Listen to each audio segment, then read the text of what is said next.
ನಮಸ್ಕಾರ ಸ್ನೇಹಿತರೆ, ಎಲ್ಲರಿಗೂ PKV ಕನ್ನಡ ಯೂಟ್ಯೂಬ್ ಚಾನಲ್ಗೆ ಸ್ವಾಗತ ಸುಸ್ವಾಗತ. ಇಲ್ಲಿ ಗೃಹಲಕ್ಷ್ಮಿ ಯೋಜನೆ 17ನೇ ಕಂತಿನ ಹಣ ಇನ್ನೂ ಕೂಡ ನಮ್ಮ ಬ್ಯಾಂಕ್ ಖಾತೆಗೆ ಬಂದಿಲ್ಲ ಅಂತ ಅನೇಕ ಜನ ಕಮೆಂಟ್ಸ್ ಮಾಡ್ತಾನೆ ಇದ್ದೀರಾ.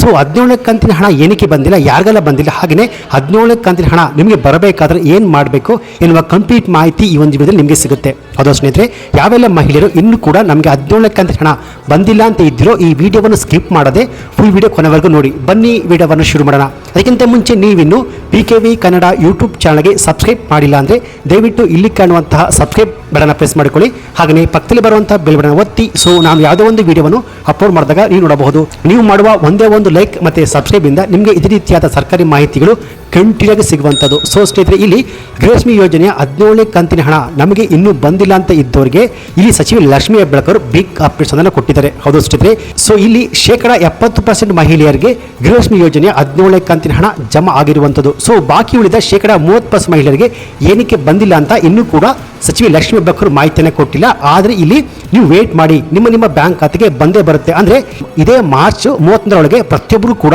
17ನೇ ಕಂತಿನ ಹಣ ಜಮಾ ಆಗುತ್ತೆ ಅಂತೆ. ಸೊ ಯಾರು ಕೂಡ ಗೊಂದಲ ಪಡುವ ಅವಶ್ಯಕತೆ ಇಲ್ಲ, ನಿಮಗೆ ಬಂದೇ ಬರುತ್ತೆ. ಹಾಗೆಯೇ ಇಲ್ಲಿ ಗೃಹಲಕ್ಷ್ಮಿ ಯೋಜನೆಯ 17, 18, 19 ಹಾಗೆಯೇ ಯಾವುದೇ ಕಂತಿನ ಹಣ ಕೂಡ ಬರುವುದಿಲ್ಲ ಎಂದು ಸ್ಪಷ್ಟವಾಗಿ ಸಚಿವ ಲಕ್ಷ್ಮೀ ಹೆಬ್ಬಾಳ್ಕರ್ ಅವರು ಮಾಹಿತಿಯನ್ನು ಕೊಟ್ಟಿರುವಂಥದ್ದು. ಹೌದು ಸ್ನೇಹಿತರೆ, ಸೊ ಇಲ್ಲಿ ಯಾರಿಗೆಲ್ಲ ಗೃಹಲಕ್ಷ್ಮಿ ಯೋಜನೆಯ ಹಣ ಇನ್ನು ಮುಂದಕ್ಕೆ ಬರೋದಿಲ್ಲ ಅಂದರೆ ಯಾರು IT GST ಯಾವುದು ಯಾರು BPL ರೇಷನ್ ಕಾರ್ಡ್ ಇದ್ರೂ ಕೂಡ IT GST ಫೈಲ್ ಮಾಡ್ತಿದ್ರು ಅಂದರೆ ಇನ್ಕಮ್ ಟ್ಯಾಕ್ಸ್ ಫೈಲ್ ಮಾಡ್ತಿದ್ರು ಅಂಥವರಿಗೆ ಗೃಹಲಕ್ಷ್ಮಿ ಯೋಜನೆಯ ಹಣ ಬರುವುದಿಲ್ಲ. ಅಂದರೆ 5% ಮಹಿಳೆಯರಿಗೆ ಗೃಹಲಕ್ಷ್ಮಿ ಯೋಜನೆಯ ಹಣ ಬರೋದಿಲ್ಲ. ಸೊ ಒಂದು ವೇಳೆ ನೀವು ಈ ಹಣಕ್ಕೆ ವೇಟ್ ಮಾಡ್ತಿದ್ರೆ ನೀವು ವೇಟ್ ಮಾಡ್ಕೋಬೇಡಿ, ನಿಮಗೆ ಬರೋದಿಲ್ಲ. ಹಾಗೆಯೇ ಇನ್ನೂ ಬಾಕಿ ಉಳಿದ 25% ಮಹಿಳೆಯರಿಗೆ ಬಂದಿಲ್ಲ ಅಂತ ನೀವು ಬೇಜಾರು ಮಾಡ್ಕೋಬೇಡಿ.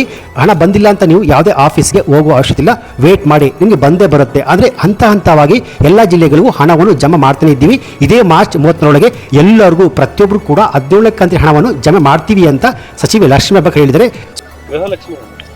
ಗೃಹಲಕ್ಷ್ಮಿ ಹಣ ಬಜೆಟ್ ಇರೋದ್ರಿಂದ ಬಜೆಟ್ ತಿಂಗಳು ಇದು ಮಾರ್ಚ್ 31 ತಮ್ಗೆಲ್ಲರಿಗೂ ಗೊತ್ತು. ಇದು ವರ್ಷದ ಅಂದರೆ ಫೈನಾನ್ಸ್ ಇಯರ್ನ ಕೊನೆಯ ತಿಂಗಳು.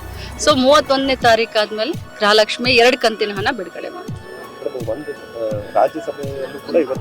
ಸೊ ಇವತ್ತು ಕೂಡ ಅನೇಕ ಜನರಿಗೆ 16 ಮತ್ತು 17ನೇ ಕಂತಿನ ಹಣ ಜಮಾ ಆಗಿರುವಂಥದ್ದು. ಸೊ ನೀವು ಕೂಡ ಒಮ್ಮೆ ಬಿಟ್ಟು ನಿಮ್ಮ ಪೋಸ್ಟ್ ಆಫೀಸ್ ಅಥವಾ ನಿಮ್ಮ ಬ್ಯಾಂಕಿನ ಅಕೌಂಟ್ ಎಲ್ಲಿದೆಯೋ ಅಲ್ಲೋಗ್ಬಿಟ್ಟು ನಿಮ್ಮ ಪೋಸ್ಟ್ ಆಫೀಸ್ ಒಮ್ಮೆ ಚೆಕ್ ಮಾಡಿಸ್ಕೊಳ್ಳಿ. ಯಾಕಂದ್ರೆ ಅನೇಕ ಜನರಿಗೆ ಹಣ ಜಮಾ ಆಗಿರುವ ಮೆಸೇಜ್ ಬರ್ತಿಲ್ಲ. ಸೊ ಆದ್ರಿಂದ ಒಮ್ಮೆ ಬ್ಯಾಂಕ್ ಹೋಗ್ಬಿಟ್ಟು ಪಾಸ್ಬುಕ್ ಅನ್ನು ಎಂಟ್ರಿ ಮಾಡಿಸ್ಕೊಳ್ಳಿ. ಸೊ ಬಂದಿಲ್ಲ ಅಂದ್ರೆ ಇದೇ ಮಾರ್ಚ್ 31ರ ತನಕ ವೇಟ್ ಮಾಡಿ, ನಿಮಗೂ ಕೂಡ ಬರುತ್ತೆ. ಸೊ ನೀವು ಮಾಡುವ ಇಲ್ಲಿ ಕೆಲಸ ಏನಪ್ಪಾ ಅಂದ್ರೆ, ನಿಮಗೆ ಇವತ್ತು 17ನೇ ಕಂತಿನ ಹಣ ಜಮಾ ಆಗಿದ್ರೆ ನಿಮ್ಮ ಊರಿನ ಹೆಸರನ್ನು ಹಾಕಿ ಹಣ ಬಂದಿದೆ ಅಂತ ಕಮೆಂಟ್ಸ್ ಅನ್ನು ಮಾಡಬಹುದು. ಸೊ ನೀವು ಮಾಡುವ ಕಮೆಂಟ್ಸ್ ಇಂದ ಬೇರೆಯವರು ಕೂಡ ಸ್ವಲ್ಪ ಸಮಾಧಾನ ಆಗುತ್ತೆ. ಸೊ ನಮಗೆ ಬರುತ್ತೆ ಅಂತ ಅವರು ಕೂಡ ವೇಟ್ ಮಾಡ್ಬೋದು. ಇದಾಗಿತ್ತು ಇವತ್ತಿನ ಗೃಹಲಕ್ಷ್ಮಿ ಯೋಜನೆ 17ನೇ ಕಂತಿನ ಹಣ ಬಗ್ಗೆ ಬಂದಿರೋ ಲೇಟೆಸ್ಟ್ ಅಪ್ಡೇಟ್ಸ್ ಮಾಹಿತಿ. ಈ ಮಾಹಿತಿ ನಿಮಗೆ ಇಷ್ಟ ಆಗಿದ್ರೆ ಈ ವಿಡಿಯೋಗೆ ಒಂದು ಲೈಕ್ ಕೊಟ್ಟು ಈ ವಿಡಿಯೋವನ್ನು ಎಲ್ಲರಿಗೂ ಶೇರ್ ಮಾಡಿ. Thanks for watching.